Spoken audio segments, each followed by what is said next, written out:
उत्तराखंड के खटीमा में बड़ा बवाल, युवक की हत्या से गुस्साए लोगों ने मचाया हंगामा, दुकानों में लगाई है आग। तनाव को देखते हुए खटीमा में प्रशासन ने धारा 163 लागू किया है। बड़ी संख्या में पुलिस बल तैनात है। शुक्रवार रात को खटीमा रोडवेज परिसर में दो पक्षों के विवाद में चाकूबाजी हुई थी। वारदात में उस दौरान 23 साल के तुषार शर्मा की हत्या हुई। दो युवक गंभीर रूप से घायल हुए।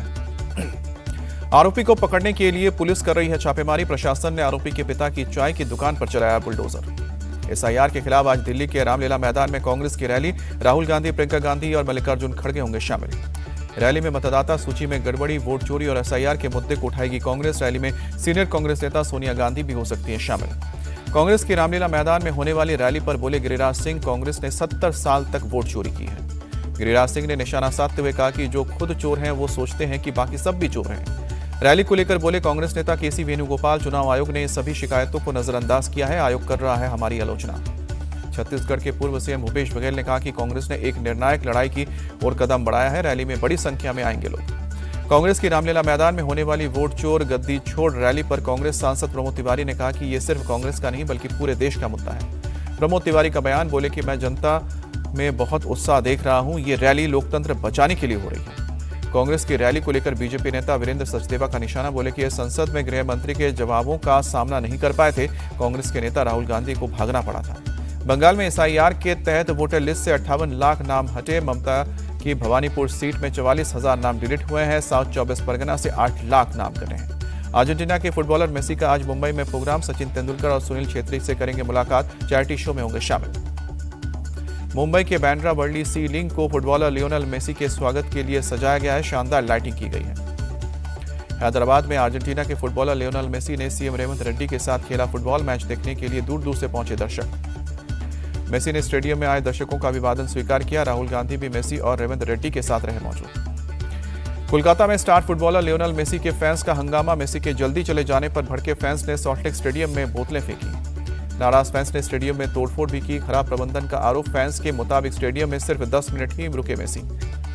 कोलकाता में लियोनेल मेसी के होटल के बाहर फैंस का जमावड़ा। पुलिस ने हल्का बल प्रयोग करके भीड़ को हटाया।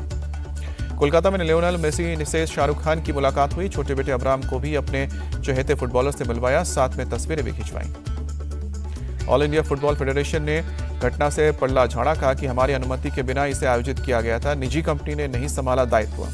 हंगामे के बाद एक्शन में आई कोलकाता पुलिस। कार्यक्रम के मुख्य आयोजक शत्रुघ्न दत्ता को गिरफ्तार किया। अव्यवस्था को लेकर पूछताछ हो रही है। मुख्यमंत्री ममता बनर्जी ने अव्यवस्था के लिए माफी मांगी है। तोड़फोड़ की घटना को दुर्भाग्यपूर्ण बताया। रिटायर्ड जज की अध्यक्षता में जांच कमेटी का गठन। घटना पर बंगाल के खेल मंत्री अरूप विश्वास ने साधी चुप्पी, कहा कि जांच से पहले मामले पर कमेंट करना गलत। ममता सरकार की लापरवाही की वजह से हुआ हंगामा। केंद्रीय मंत्री रामदास अठावले ने निशाना साधा। कार्यक्रम में हुई अव्यवस्था पर सियासत। बीजेपी के नेता सुकांत मजुमदार बोले, पूरे कार्यक्रम को तृणमूल ने हाईजैक किया। टिकटों की बिक्री भी भ्रष्टाचार। बीजेपी प्रदेश अध्यक्ष समीक भट्टाचार्य भड़के, कहा कि प्रोग्राम के नाम पर टीएमसी ने संगठित घोटाले को अंजाम दिया। मेसी के कार्यक्रम में अव्यवस्था पर बीजेपी ने उठाया सवाल। सुधांशु त्रिवेदी बोले, ममता राज में बंगाल में लॉ एंड ऑर्डर फेल है। कोलकाता की घटना से देश शर्मसार। सुधांशु त्रिवेदी ने कहा कि आखिर बंगाल में क्यों होती है ऐसी घटनाएं। कोलकाता में दिखा इंडी गठबंधन के राज्यों का चरित्र।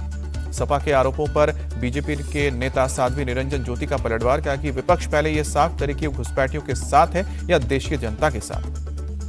समाजवादी पार्टी के नेता शिवपाल यादव का बीजेपी पर हमला, कहा कि बीजेपी के सत्ता में आने पर बड़ा भ्रष्टाचार। ये जनता नहीं, पूंजीपतियों की सरकार। एसआईआर के विरोध को लेकर विपक्ष पर बरसे बीजेपी नेता रविशंकर प्रसाद, बोले कांग्रेस से जीते तो चुनाव आयोग सही है और हारे तो गड़बड़ है। जनता के बीच कांग्रेस ने साख खोई है।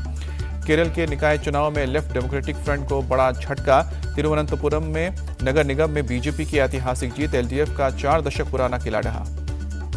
बीजेपी की ऐतिहासिक जीत से पीएम मोदी गदगद। सोशल मीडिया पोस्ट में लिखा, केरल के लोग यूडीएफ और एलडीएफ से तंग। एनडीए सुशासन का एकमात्र विकल्प।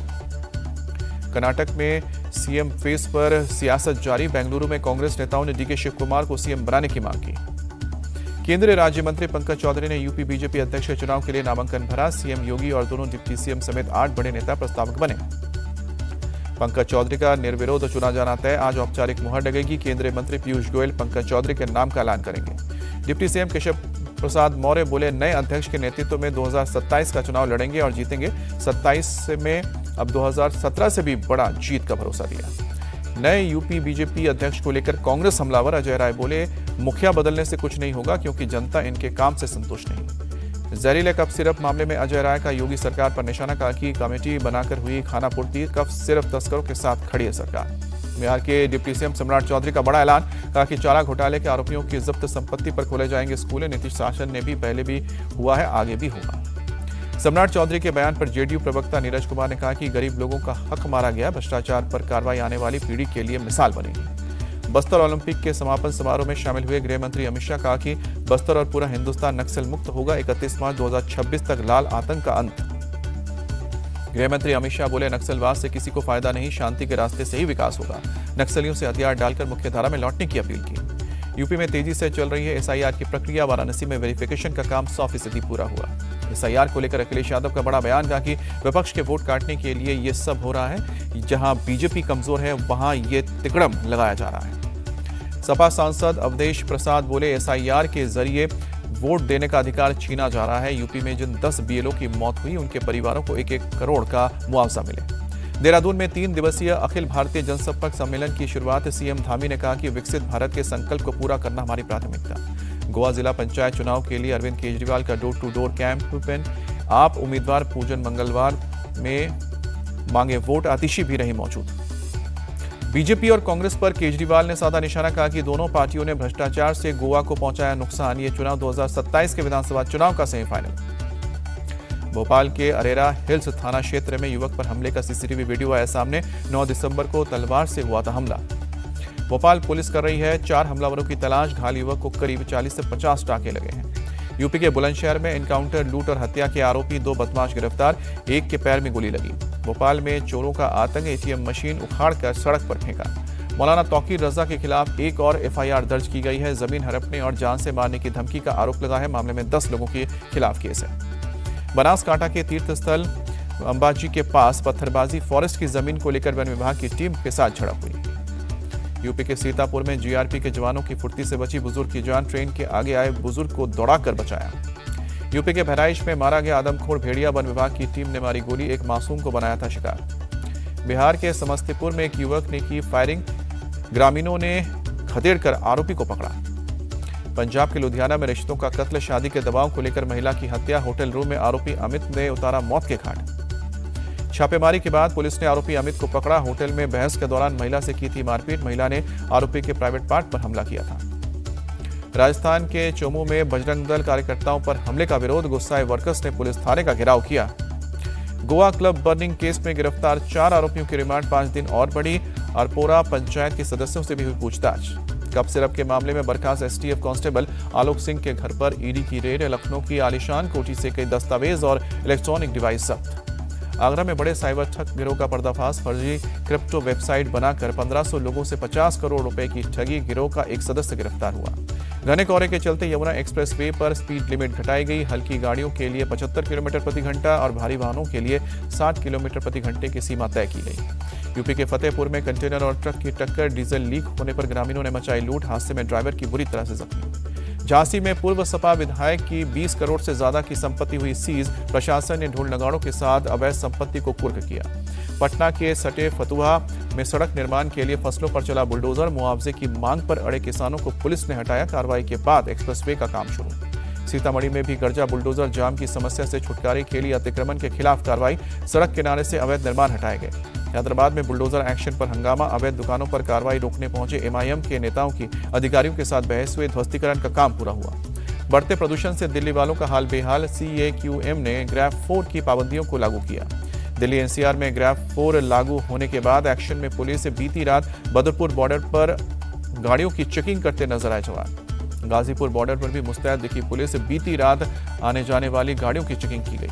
गुरुग्राम में दिल्ली हरियाणा बॉर्डर पर ट्रकों और दूसरी गाड़ियों की जांच की गई। ग्रैफ 4 लागू होने के बाद पुलिस अलर्ट। प्रदूषण को लेकर एक्शन में दिल्ली सरकार, सीएम रेखा ने कहा कि इस साल दिल्ली में अब तक पराली जलाने की एक भी घटना सामने नहीं आई है। नागपुर में विधानसभा सदन के बाहर हाई वोल्टेज ड्रामा, परिसर में एंट्री न देने पर कांग्रेस सांसद और सुरक्षा गार्ड के बीच हुई बहस। नागपुर में बेरोजगार युवाओं का हल्ला बोल, विधानसभा तक मार्च न करने की परमिशन पर पुलिस से हुई भिड़ंत। बिहार पुलिस को 1218 नए सिपाही मिले हैं। मुख्यमंत्री नीतीश कुमार ने राजगीर में पासिंग आउट परेड की सलामी ली, कहा कि सब लोग ईमानदारी से काम करिए। मथुरा के वृंदावन में दिवंगत अभिनेता धर्मेंद्र के लिए शोक सभा का आयोजन किया गया। बीजेपी सांसद हेमा मालिनी रही मौजूद, लोगों ने धर्म जी को नमन किया। गाजियाबाद और आसपास के इलाकों में बड़ी ठंड, बीती रात छाया रहा घना कोहरा। कोहरे की वजह से विजिबिलिटी रही कम, सड़क यातायात में हुआ प्रभावित। राजस्थान की उप मुख्यमंत्री दिया कुमारी का बयान, बोली सरकार ने अपने 2 साल पूरे कर लिए हैं, हर मामले में बहुत अच्छा काम हुआ है। दिया कुमारी ने कहा कि हमें अच्छी लीडरशिप मिली है, राजस्थान को ऐसी लीडरशिप पहले कभी नहीं मिली। असम के डिब्रूगढ़ में 14वें पुस्तक मेले का आयोजन, केंद्रीय मंत्री सर्बानंद सोनोवाल ने भी शिरकत की। टीम इंडिया के बल्लेबाज तिलक वर्मा का मैच से पहले बयान, कहा कि किसी भी कंडीशन में खेलने को तैयार, मानसिक तौर पर हर चैलेंज के लिए रेडी।